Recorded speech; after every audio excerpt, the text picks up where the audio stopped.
lancé le 28 mai 1975, dans l'objectif de créer une union économique et monétaire sous-régionale. La Communauté économique des États de l'Afrique de l'Ouest, CEDEAO, est aujourd'hui présentée comme l'une des pierres angulaires du futur projet de l'intégration africaine. Tant sur le plan politique, économique que sécuritaire, l'organisation a réalisé d'importants progrès, ces dernières années, au point de faire de l'Afrique de l'Ouest l'une des régions les mieux intégrées du continent. Mais près d'un demi-siècle après sa création, ce regroupement est encore loin d'avoir atteint tous les objectifs fixés par ses fondateurs. Une organisation d'inspiration purement économique. L'idée de la création de la CEDEAO est née d'une initiative des présidents nigérians Yakubu Gowon et Olusegun Obasanjo, qui proposent dès 1972 la création d'une zone d'intégration économique régionale. À l'époque, l'objectif était de créer un véritable bloc économique régional, bien plus large que l'Union douanière de l'Ouest africain formée en 1959 par les pays du Conseil de l'Entente et le Mali. Avant l'avènement de la CEDEAO, plusieurs efforts d'intégration avaient déjà été menés par les pays ouest africains. Malheureusement, la création du franc CFA en 1945 ou encore le lancement en 1965 d'une Union économique de l'Afrique de l'Ouest, à l'initiative du Libéria, n'ont pas abouti à la création d'une véritable communauté, jusqu'à la signature du traité de Lago en 1975. Celui-ci, considéré comme l'acte de naissance de la CEDEAO, cantonne alors l'organisation à un rôle purement économique, l'objectif étant de promouvoir la coopération économique entre les États membres.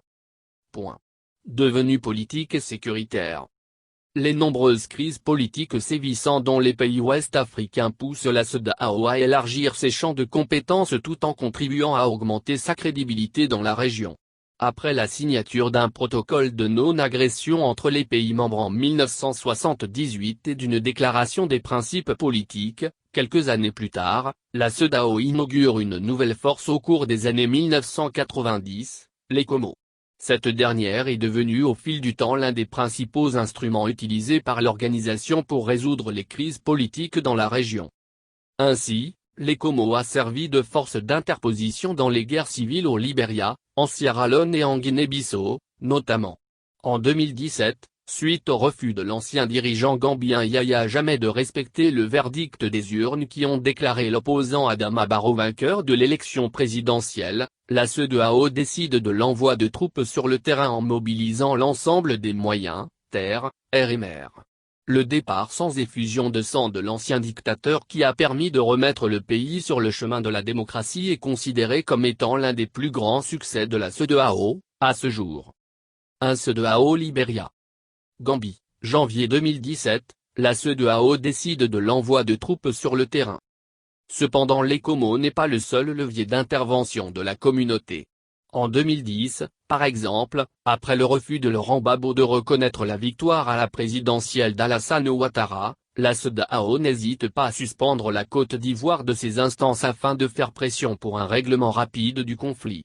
Ce n'est qu'en avril 2011, après la victoire des forces pro-Ouattara qu'elle fut réintégrée. Une union économique et monétaire disparate.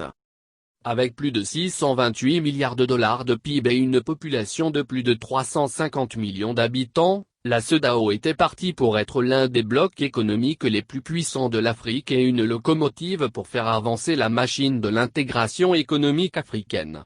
Hélas, les pays membres de l'organisation semblent plus prompts à signer des accords d'harmonisation de leurs politiques économiques et monétaires qu'à les mettre en œuvre.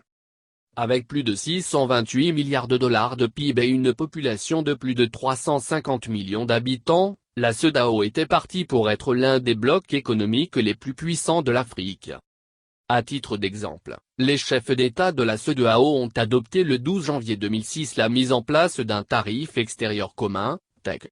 Entré en vigueur le 1er janvier 2015, cet instrument vise à harmoniser les politiques douanières de la région, en imposant notamment un droit de douane entre 0% et 35%, selon la catégorie à laquelle appartient la marchandise.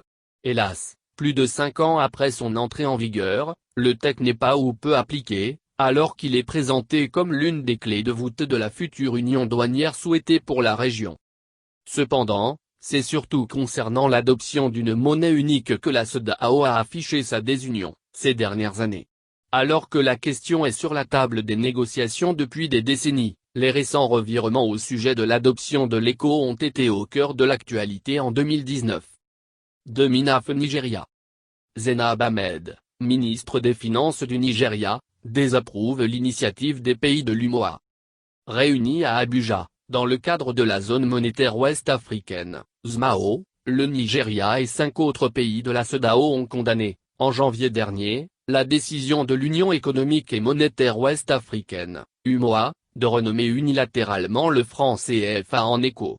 Si pour le président ivoirien Alassane Ouattara, les pays de la zone CFA doivent profiter de leur politique monétaire commune pour conduire la marche vers l'ECO, il n'en est pas de même pour le géant nigérian pour qui cette décision n'est pas conforme aux décisions de l'autorité des chefs d'État et de gouvernement de la CEDEAO pour l'adoption de l'ECO comme nom d'une monnaie unique indépendante de la CEDEAO. En réalité, au-delà de ces frictions, la communauté n'a jamais vraiment pu réussir à mettre en œuvre sa politique de convergence monétaire, pourtant amorcée depuis une trentaine d'années. En réalité, au-delà de ces frictions, la communauté n'a jamais vraiment pu réussir à mettre en œuvre sa politique de convergence monétaire, pourtant amorcée depuis une trentaine d'années. Celle-ci prévoit, entre autres, que tous les pays de la zone doivent avoir un déficit en dessous de 3% du PIB, une inflation en dessous de 10% et une dette inférieure à 70% du PIB. À ce jour, on estime que seulement 4 ou 5 pays du regroupement, sur les 15, remplissent certains de ces critères. Une situation qui devrait une nouvelle fois faire repousser l'échéance pour l'adoption de la monnaie unique, initialement prévue pour 2020. Une intégration commerciale informelle. 45 ans après sa création et près de 60 années après l'indépendance de ces pays, de nombreuses études estiment aujourd'hui que les pays de la CEDEAO commercent plus avec les autres continents qu'entre eux. 3 camions. La réalité est que l'économie régionale ouest-africaine est infiniment plus intégrée qu'on le croit. Selon la Commission économique des Nations Unies pour l'Afrique, la part des échanges intracommunautaires dans le commerce mondial des pays membres, diminue même avec le temps, 8,1% en 2012 contre 16,2% en 2001 pour ce qui concerne les importations des États membres, de 9,6% à 7,8% pour ce qui concerne les exportations sur la même période. Selon les données de la Commission de la CEDEAO, la valeur globale des échanges intra-régionaux s'élève à 42,2 milliards $ exportation plus importation, soit une proportion de 17% des échanges extérieurs des pays de la communauté en 2014. À titre comparatif, l'Europe représente environ 28% des exportations de la CEDEAO, dont 23% pour l'Union européenne, alors que les Amériques représentent 40%. Quant aux importations de la région, elles proviennent pour 40% d'Europe, dont environ 30% de l'UE, et à peu près 30% de l'Asie-Océanie, CNUSED, 2010. Ainsi, les statistiques officielles semblent toutes unanimes sur le fait que la CEDEAO est une organisation très peu intégrée commercialement. Mais dans les faits, la situation est loin d'être aussi simple. En réalité, si les chiffres du commerce intra-régional de l'Afrique de l'Ouest sont si faibles, c'est principalement parce que la CEDEAO a développé au fil des ans un tissu commercial informel entre ses frontières. Certaines études considèrent même que les flux réels ne sont captés par les statistiques officielles qu'à hauteur de 25 à 50%. Si les chiffres du commerce intra-régional de l'Afrique de l'Ouest sont si faibles, c'est principalement parce que la CEDEAO a développé au fil des ans un tissu commercial informel entre ses frontières. Dans une interview accordée au magazine Forbes, Laurent Bossard, directeur du Club du Sahel et de l'Afrique de l'Ouest, XO, au sein de l'Organisation de coopération et de développement économique, OCDE, explique: la réalité est que l'économie régionale ouest-africaine est infiniment plus intégrée qu'on le croit.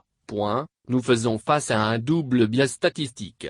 Le premier est lié aux énormes exportations de pétrole brut du Nigeria vers le reste du monde qui font mécaniquement baisser la part du commerce régional dans l'ensemble de la CEDEAO. Regardez les chiffres du commerce extérieur des pays qui exportent peu de matières premières vers le reste du monde. Vous verrez que l'essentiel de leur commerce extérieur se fait avec leurs voisins ouest-africains. Le deuxième biais est beaucoup plus important.